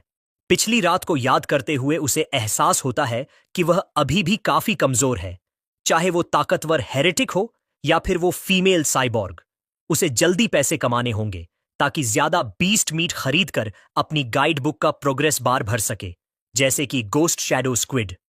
कुछ देर वह सोचता है कि शायद इन्फ्लुएंसर बनना या स्टडी मटेरियल्स बेचना काम आ जाए, लेकिन तुरंत ही इस आइडिया को खारिज कर देता है। उसे लगता है कि यह सब बहुत फ्लैशी है और उसके लो प्रोफाइल के लक्ष्य के खिलाफ है। अचानक उसके दिमाग में एक नई सोच आ जाती है। उसे याद आता है कि इस दुनिया में एकेडमिक्स से ज्यादा मार्शल आर्ट्स और जीन फ्यूजन की अहमियत है। वह तय करता है अब एक्शन लेने का समय आ गया है। बाद में वह जिम की ओर जाता है, जहां मार्शल आर्ट्स टीम बिल्डिंग सी में प्रैक्टिस कर रही होती है। वह कोच गुओ को देखता है, जो थर्मोस से पी रहे थे। लिनिच ने उन्हें ग्रीट किया। चौंके हुए कोच गुओ उससे पूछते हैं कि क्या वह टीम में शामिल होने आया है या बस टीम के बारे में और जानना चाहता है। सीधा जवाब देने के बजाय लिंडसी थोड़ा आगे झुककर धीरे से पूछता है, अगर मैं टीम में ज्वाइन करूं तो क्या मुझे सिटी टूर्नामेंट्स में कंपीट करने का चांस मिलेगा? और क्या प्राइज मनी सच में बड़ी होती है? कोच गुओ मुस्कुराते हुए कंफर्म करता है कि हां, उसे मौका मिलेगा और प्राइज मनी दसियों हजार तक की हो सकती है। उसका सबसे बड़ा कंसर्न दूर हो गया। लिन जिचिन ने कोच से हाथ मिलाया और ऐलान किया, मैं आज से मार्शल आर्ट्स टीम ज्वाइन कर रहा हूं। कोच गुओ ने खुशी से उसका स्वागत किया। कोच ने पूरी टीम को इकट्ठा किया और नए सदस्य का ऐलान किया। उन्होंने लिन शिन को इंट्रोड्यूस किया, सबको याद दिलाते हुए कि वही स्पोर्ट्स मीट का चैंपियन रह चुका है। टीम के बाकी मेंबर जांग काई, हुआंग त्यानिंग, ओरिंग, लियू तोंग और हान यीगुओ एक एक करके अपना परिचय देते हैं। आखिर में लिन जिचिन खुद अपना परिचय देता है। चूंकि लिन जिचिन ने पहले कभी मार्शल आर्ट्स की कोई फॉर्मल ट्रेनिंग नहीं ली थी, कोच गुओ ने उसे बेसिक फिस्ट और लेग टेक्निक्स सिखाना शुरू किया। कोच ने समझाया कि देखने में ये मूव्स आसान लगते हैं, लेकिन असल में इन्हें मास्टर करना मुश्किल है। उसने बताया कि टीम का सबसे तेज सीखने वाला स्टूडेंट ली शुआंग ने भी इन्हें परफेक्ट करने में पूरा 1 हफ्ता लगाया था। फिर कोच ने लिन जिचिन को हौसला दिया कि अब वह खुद ट्राई करे। लिनिचेन ने तुरंत एक रेडी स्टैंस में खड़े होकर तैयारी की। उसकी विजडम एट्रीब्यूट में छुपी सेलेस्टियल रूट की वजह से, जिसमें उसे ऊपर से मिली मार्शल आर्ट्स की गहरी समझ भी है, उसने सिर्फ देखकर कोच की पूरी डिमॉन्स्ट्रेशन को याद कर लिया और अच्छे से समझ भी गया। जैसे ही वह फिस्ट टेक्निक्स की प्रैक्टिस करता है, सिस्टम से नोटिफिकेशन आता है, उसकी वाइटैलिटी, स्ट्रेंथ, डेक्सटेरिटी और प्रोफिशिएंसी में पॉइंट्स मिलते हैं। वह हाथ और मुक्के के सभी मूवमेंट्स ऐसे करता है जैसे बिल्कुल परफेक्ट, न कोई गलती, न कोई देरी। फिर वह बिना किसी रुकावट के लेग टेक्निक्स पर जाता है और पावरफुल, बिल्कुल स्मूथ किक्स दिखाता है। एक और सिस्टम नोटिफिकेशन आता है। इस बार उसके लेग मसल्स, डेक्सटेरिटी और प्रोफिशिएंसी के पॉइंट्स बढ़ते हैं। कोच और पूरी टीम हैरान रह जाती है। सब बिल्कुल चुपचाप उसकी प्रैक्टिस को घूर रहे हैं। कोच की आंखें फटी की फटी रह जाती हैं और वह थर्मोस गिराते गिराते बचता है, मानो उसे अपनी आंखों पर यकीन नहीं। उसके दिमाग में एक ही बात घूम रही है, कोई इतनी कॉम्प्लेक्स फॉर्म्स सिर्फ एक बार देखकर इतनी परफेक्ट कैसे कर सकता है। यह परफॉर्मेंस देखकर कोच के मन में सिर्फ एक ही ख्याल आता है, ये लड़का तो बोर्न मार्शल आर्ट्स प्रोडिजी है, करोड़ों में एक। शाम के समय शंघाई में लिन जिचिन की मां जैंग वोंगशिन उसे खाने के लिए आवाज लगाती है। वह एक्साइटेड होकर चम्मच हाथ में लेकर भागता है और पूछता है, आज मम्मी क्या बनाया? मां गर्व से वो बड़ी थाली दिखाती है जिसमें गोस्ट शैडो स्क्विड है, वही जिसकी उसे चाह थी। खाना इतना खुशबूदार लगता है कि वह मां से बोल पड़ता है, मां, इसकी खुशबू तो कमाल की है। मां कहती हैं, गर्मा गर्म है, जल्दी खा लो। वह एक निवाला लेता है और प्यार से बोला, मां, आपका खाना दुनिया में सबसे बेस्ट है।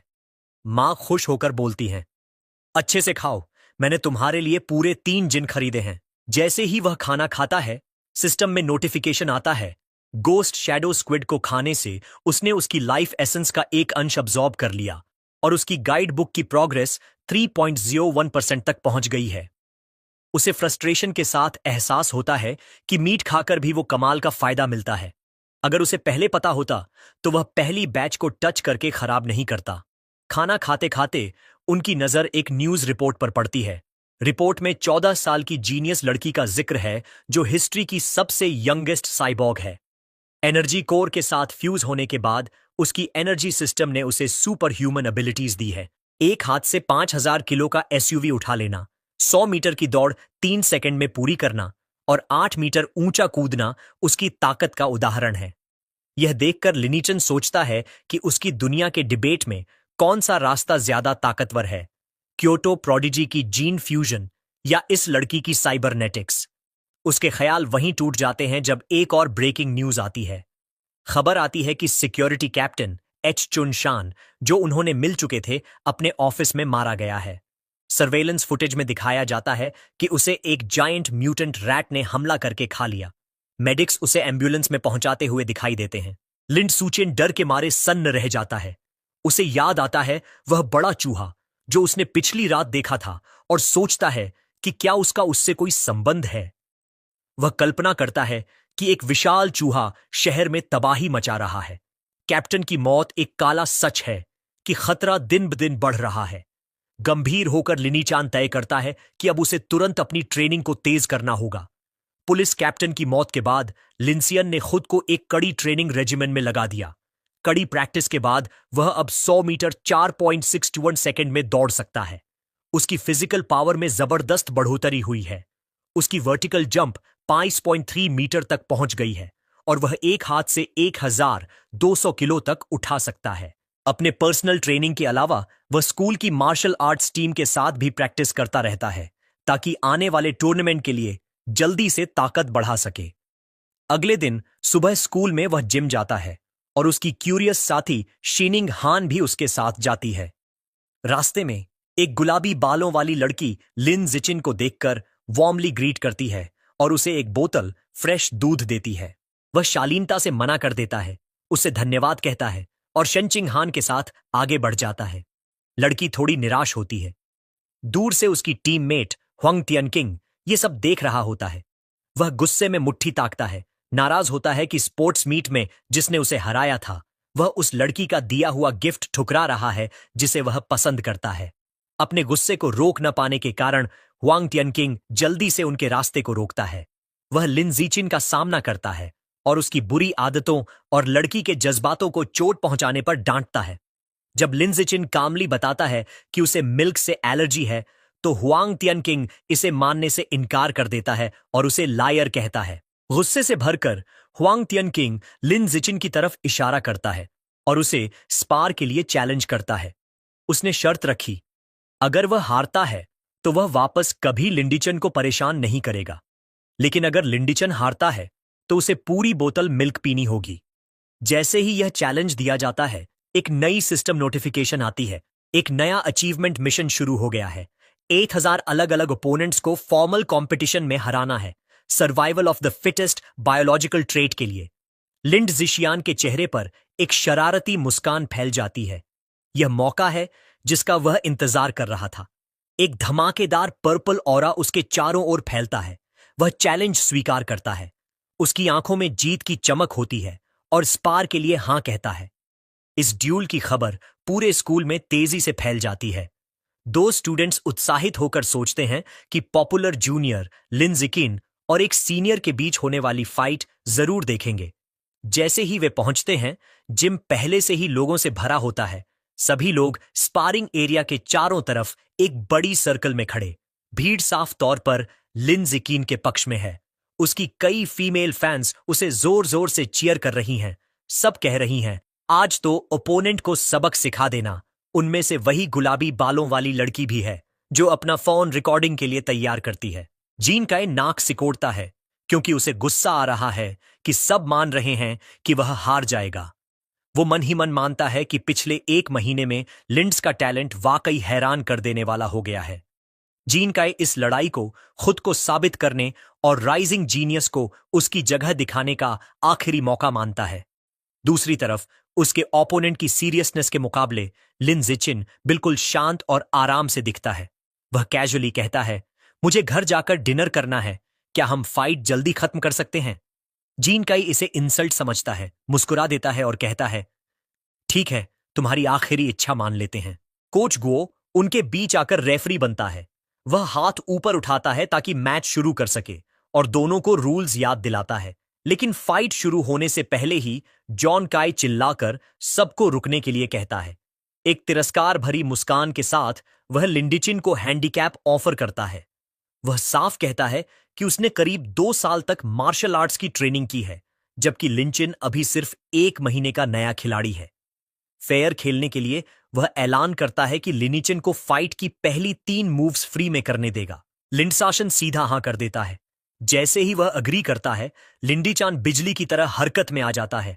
पलक झपकते ही वह जोर से आगे बढ़ता है, जोंगकाई को पूरी तरह चौंका देता है। जोंगकाई के गार्ड ऊपर करने से पहले ही लिंडजिचिन एक जबरदस्त पंच मारता है। ये पंच इतनी ताकतवर होती है कि जोंगकाई की नाक से खून उड्डा जाता है।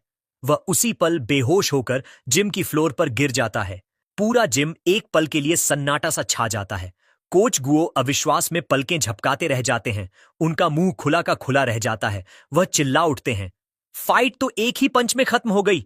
मार्शल आर्ट्स टीम के बाकी सदस्य और भीड़ सभी हैरान हैं, आउटकम को असंभव मानते हैं। क्या सच में ड्यूल 1 सेकंड में खत्म हो गया? फिर अचानक जिम में जीत की खुशी से चिल्लाहट गूंज उठती है। शेनकिंग हान ने मुट्ठी हवा में लहराकर काफी जोश से लिन जिचिन की जीत पर चीयर किया। बाकी लड़कियां, जिनमें वह गुलाबी बालों वाली भी थीं, जोर जोर से चिल्लाने लगीं कि वो कितना जबरदस्त था। अपने हारे हुए ओपोनेंट के ऊपर खड़े होकर लिन जिचिन को सिस्टम से नोटिफिकेशन मिलता है। उसे पता चलता है कि एक रिवला को हराकर और ऑपोजिट जेंडर की अफेक्शन जीतकर उसे प्रायोरिटी मेटिंग राइट्स मिल गए हैं। सबसे बड़ा फायदा, उसकी नई मिशन प्रगति अब 1 on 1000 है। वह सोचता है कि नेचुरल सिलेक्शन एट्रीब्यूट अनलॉक करने के लिए अब भी उसे लंबा सफर तय करना है। अपनी प्रगति तेज करने के लिए वह बाकी मार्शल आर्ट्स टीम के डरे हुए मेंबर्स की ओर देखता है। दोस्ताना लेकिन थोड़ा डरावनी मुस्कान के साथ वह सुझाव देता है, लगता है सबको स्पार करना चाहिए। टीम के सारे मेंबर डर के मारे बेजान से लगते हैं। कोई कहता है, आज क्रैम स्कूल है। कोई मां खाना वेट कर रही है। बाकी अचानक बीमारियों का बहाना बनाने लगते हैं। पर भागने से पहले ही जॉन काय घुटनों के बल आकर हिम्मत जुटाता है। वह मानने से इनकार करता है और गुस्से में लिन जिचिन पर चीटिंग का इल्जाम लगाता है, रिमैच में हराने की धमकी देता है। कोच गो सामने आ जाते हैं, जांग काय को समझाते हैं कि हार को मर्द की तरह स्वीकारो। कोच वहीं सोचते हैं, क्या वो पंच सिर्फ किस्मत थी? इसे टेस्ट करने के लिए वह टीम के एक और सदस्य शाओलजी पर आजमाने का फैसला करते हैं। उसका नाम सुनकर एक स्पाइकी बालों वाला लड़का डर से जम जाता है। वो भले ही फाइटिंग स्टांस में आ जाता है, लेकिन उसके चेहरे पर डर साफ दिखता है। प्लीज लिन जिकिन, मेरे चेहरे पर मत मारना। 10 मिनट बाद हाल साफ है। कई मार्शल आर्ट्स टीम के मेंबर जिम फ्लोर पर बेहोश पड़े हैं। लिन जिकिन सबके ऊपर खड़ा होता है, सोचता है कि उसने जानबूझकर ज्यादा तेज हमला नहीं किया, बस हल्की फुल्की मारपीट की। लेकिन जब वह अपने सिस्टम को दोबारा चेक करता है तो उसे निराशा होती है। शुरुआती जीत को छोड़कर बाकी कोई भी स्पार उसकी अचीवमेंट में नहीं जुड़ा। राइवल काउंट अभी भी 1000 पर ही अटका है। उसे समझ आता है कि फ्रेंडली स्पारिंग से काम नहीं चलेगा। उसे असली प्रतियोगिता में राइवल्स को हराना पड़ेगा। इसी बीच कोई उसके कंधे पर हाथ रखता है। कोच गुओ मुस्कुराते हुए एक्साइटेडली ऐलान करते हैं, लिन जिचिन असली जीनियस है। कोच कहते हैं, सिर्फ 1 महीने में यह न्यूकमर टीम का टॉप खिलाड़ी बन गया है। नई कॉन्फिडेंस के साथ कोच ऐलान करते हैं, लिन जिकिन के साथ हमारी स्कूल इस बार के रीजनल मार्शल आर्ट्स टूर्नामेंट में बाकी सबको हरा देगी। कोच की खुशी के बीच लिनसिचिन के दिमाग में एकदम क्लैरिटी आती है। वह सोचता है, कोच सही है। आने वाला टूर्नामेंट परफेक्ट मौका है, एक साथ कई ऑफिशियल ओपोनेंट से लड़ने का। अब वह ठान लेता है कि बस जैसे ही वह उन्हें ऑफिशियल कंपटीशन में हराएगा, हर जीत उसकी प्रोग्रेस में शामिल हो जाएगी। तभी हारे हुए जैंग काई की आवाज आती है। होश में आकर जैंग काई उठता है, लिन जिचिन की तरफ इशारा करता है और बहुत ही अजीब और ओवर ड्रामेटिक तरीके से अपनी हार स्वीकार करता है। उसकी अजीब बातें सुनकर शेनिंग हान, कोच गुओ और खुद लिन जिचिन सब दंग और परेशान रह जाते हैं। ड्यूल खत्म होते ही बाकी दर्शक और कोच जल्दी जल्दी भाग जाते हैं और जोंग काय अकेला खड़ा रह जाता है, शिकायत करता हुआ कि उन्होंने उसकी स्पीच पूरी नहीं सुनी। इस दुनिया में हर हाई स्कूलर को मार्शल आर्ट्स या एकेडमिक्स में से एक चुनना पड़ता है। दुनिया के खतरों को देखते हुए मार्शल आर्ट्स क्लास को ज्यादा अच्छा माना जाता है। पीछे न पड़ जाए, इसके लिए शीनिंग हान भी मार्शल आर्ट्स क्लास ज्वाइन करने का फैसला करती है और लिन जिचिन के साथ कड़ा ट्रेनिंग शुरू कर देती है। उनकी डेली प्रैक्टिस काफी इंटेंस हो जाती है। 30,000 मीटर की दौड़, उसके बाद 1 घंटे की hand to hand combat practice, फिर ताकत बनाने के लिए सिटअप्स और पुशअप्स। हर सेशन के आखिर में लिन जिचिन शेनशिंगहन को मसल टेंशन दूर करने के लिए मसाज देता है। बेशक लिंडकिन अपनी खुद की ट्रेनिंग में भी कोई कमी नहीं छोड़ता। वह खुद को हर दिन लिमिट तक पुश करता है। उसका मकसद टूर्नामेंट जीतना और जल्दी से नेचुरल सिलेक्शन एट्रीब्यूट को अनलॉक करना है। 1 महीने बाद उनकी सारी मेहनत की असली परीक्षा आने वाली है।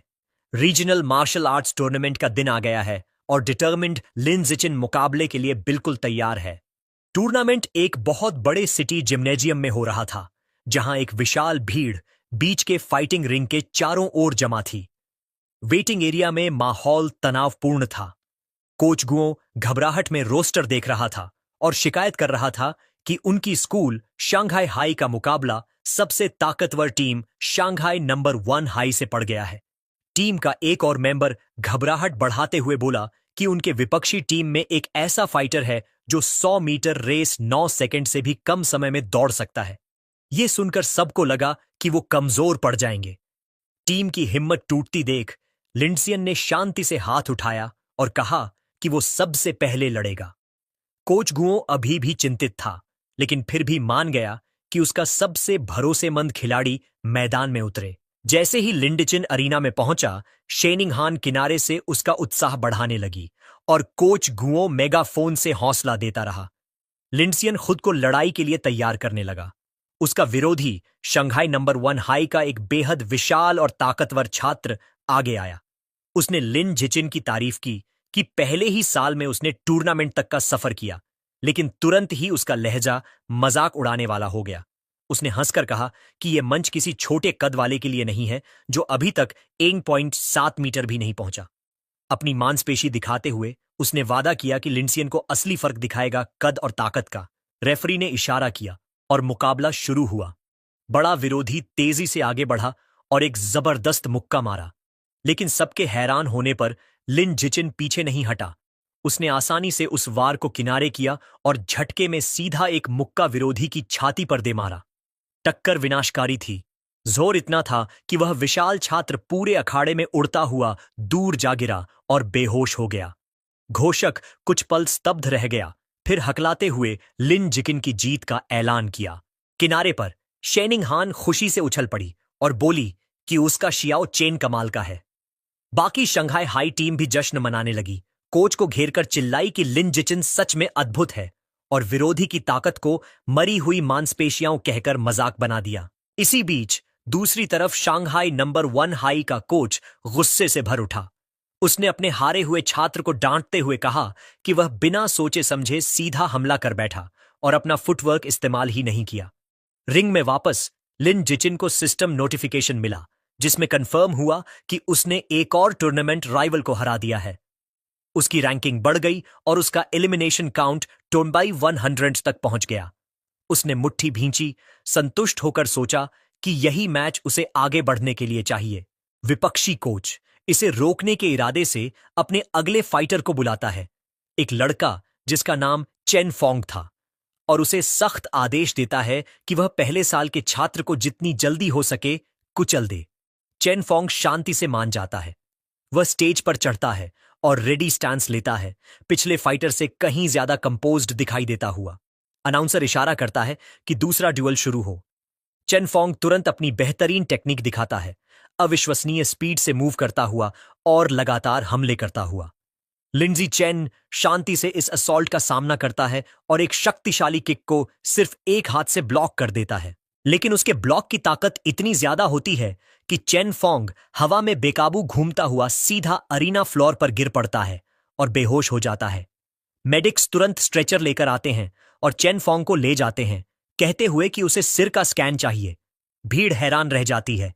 लोग आपस में बड़बड़ाने लगते हैं, सोचते हुए कि अभी क्या हुआ, और अंदाजा लगाते हैं कि शायद शंघाई हाई का ये छात्र बेहद लकी है। कुछ गुस्साए दर्शक चिल्लाते हैं कि टूर्नामेंट रिग्ड है और रिफंड की मांग करते हैं, लेकिन शांघाई नंबर 1 हाई का कोच सच्चाई समझ चुका था।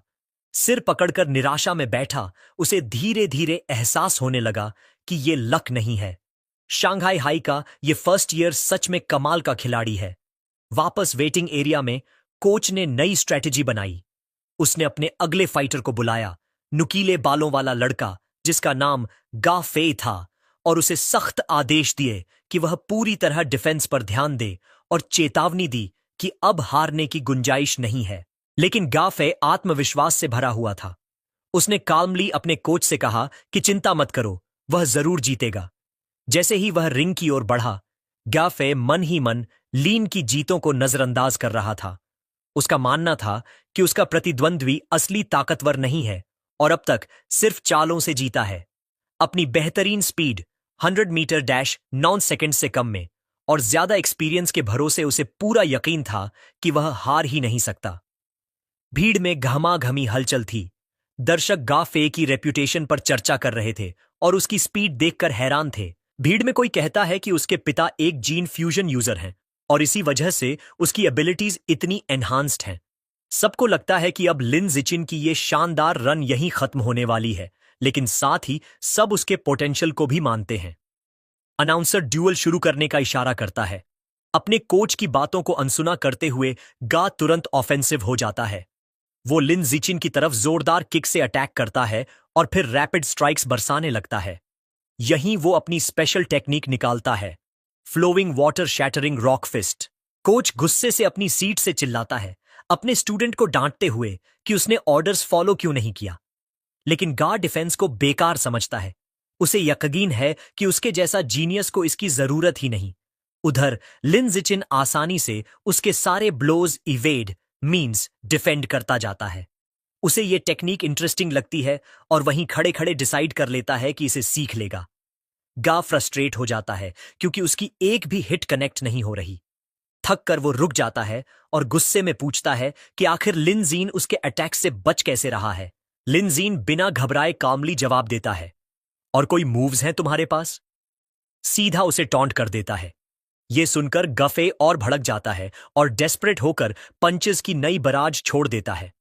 लेकिन मूव्स वही पुरानी और प्रेडिक्टेबल होती हैं। लिनजिचिन सोचता है, ठीक है, अब ऑब्जर्वेशन काफी हुआ, चलो खत्म करते हैं। वो आखिरी पंच को एफर्टलेसली डॉज करता है और सीधा एक पावरफुल किक गा फे के मिड सेक्शन पर मारता है। मैच वहीं इंस्टेंट खत्म। अरीना में क्राउड एकदम स्टन्ड साइलेंस में जम जाता है। फिर ये खामोशी टूटती है शंघाई हाई सपोर्टर्स की थंडरस चीयर्स से। कोच गो और शेनिंग हान खुशी से झूम उठते हैं, चिल्लाते हैं कि उनका शाओ चेन तो एक बीस्ट है। सब सेलिब्रेट करते हैं उसकी लगातार तीसरी जीत। टूर्नामेंट के बाकी राउंड्स भी उसी तरह आसान निकलते हैं। अगले ओपोनेंट्स तो और भी कमजोर साबित होते हैं। लिनजिचिन हर एक को एफर्टलेसली हरा देता है और अकेले ही पूरे अपोजिंग टीम के 5 फाइटर्स को बाहर कर देता है। अगले 2 दिनों तक भी कहानी वही रहती है। वो डोमिनेटिंग परफॉर्मेंस जारी रखता है और 2 और स्कूल्स को अकेले हराकर बाहर कर देता है। उसकी अनबिलीवेबल परफॉर्मेंस की बदौलत शंघाई हाई चैंपियनशिप जीत लेता है। टीम मेडल्स और ट्रॉफी के साथ प्राउडली पोज करती है। लेकिन जब लिन जिचिन अपना सिस्टम चेक करता है तो देखता है कि उसका राइवल काउंट अभी भी सिर्फ 161,000 है। वो निराश हो जाता है। उसे समझ आता है कि इस स्पीड पर नेचुरल सिलेक्शन एट्रीब्यूट अनलॉक करने में अभी सालों लग जाएंगे। भले ही उसका क्वेस्ट प्रोग्रेस स्लो चल रहा था, लेकिन इसमें भी एक सिल्वर लाइनिंग थी। उसे उम्मीद नहीं थी कि कोच गुओ इतना जेनरस होगा, लेकिन उसे टूर्नामेंट का ज्यादातर प्राइज मनी मिल गया, पूरे 20,000 यूएन। एकेडमिक कंपटीशन से मिले प्राइज मनी को जोड़कर अब उसके पास लगभग 30,000 यूएन थे। लेकिन वो पैसे ज्यादा दिन टिके नहीं। उसने तुरंत सुपरमार्केट से गोस्ट शैडो स्क्विड मीट का भारी स्टॉक खरीद लिया। अगले कई हफ्तों तक हर मील में वो यही महंगा मांस खाता रहा। करीब 30 जीन खाने के बाद उसके कोडेक्स अनलॉक प्रोग्रेस का प्रतिशत गोस्ट शैडो स्क्विड के लिए 33% तक पहुंच गया। उसकी लगातार ट्रेनिंग और बीस्ट मीट खाने का असर साफ दिखा। मिडिल स्कूल के दूसरे साल तक उसने ब्रेक थ्रू किया और ऑर्डिनरी टीयर 3 से टीयर 4 में एडवांस कर गया। उसकी फिजिकल एबिलिटीज अब नई ऊंचाइयों तक पहुंच चुकी थीं। अब वो एक हाथ से आराम से 1890 कीजीज उठा सकता था, सीधा 5.65 मीटर वर्टिकल जंप मार सकता था और 100 मीटर स्प्रिंट सिर्फ 4.49 सेकंड्स में पूरी कर सकता था। समय तेजी से बीत गया और जल्द ही वो और शेनिंग हान शंघाई की मिडिल स्कूल डिवीजन से ग्रेजुएट हो गए। लेकिन जब हाई स्कूल एंट्रेंस एग्जाम के रिजल्ट्स आए तो उनकी राहें अलग होती नजर आईं। शेनिंग हान अपने कमरे में बैठी रो रही थी। उसका दिल टूट चुका था। उसने लिन जिचिन से पूछा, क्यों? इतनी मेहनत के बाद भी हम एक ही हाई स्कूल में नहीं जा सकते? लिन जिचिन ने समझाया कि उसने लिबरल आर्ट्स और मार्शल आर्ट्स दोनों में फर्स्ट रैंक हासिल की है। शेनिंग हान की एकेडमिक स्कोर्स एक्सेलेंट थे, लेकिन उसकी मार्शल आर्ट स्कोर इतना हाई नहीं था कि वो शंघाई हाई की एलीट क्लास में जा सके। वो उसे चुप कराते हुए सांत्वना देता है। शेनिंग हान रोते रोते पूछती है, अब क्या होगा? लिन जिचिन बताता है कि शंघाई हाई का प्रिंसिपल उसके घर आ रहा है, शायद उसे रिक्रूट करने के लिए। फिर वो पूछता है, क्या तुम साथ चलोगी? शेनिंग हान निराश होकर आंसू भरी आंखों से कहती है, इससे मेरा क्या लेना देना? प्रिंसिपल तो सिर्फ तुम्हारे लिए आ रहा है। तभी लिन जिचिन उसका हाथ पकड़कर उसे उठाता है और कमरे से बाहर ले जाता है। वो कहता है, चिंता मत करो, मेरे पास प्लान है। फिर वो अपनी एक कंडीशन बताता है कि अगर उसे शंघाई हाई में रहना है तो शेनिंग हान को उसकी डेस्क मेट बनना होगा। तो दोस्तों, इसी के साथ सारा नया चैप्टर एक्सप्लेन हो गया। और अगर आपने अभी तक पिग स्लॉटरिंग मानहवा का वीडियो नहीं देखा है तो जरूर देखना, वो भी बहुत अच्छी है। तो वीडियो को लाइक, शेयर और सब्सक्राइब करना मत भूलना। साथ ही साथ वीडियो को हाइप करना भी मत भूलना। मिलते हैं नेक्स्ट वीडियो में, तब तक के लिए सयोनारा।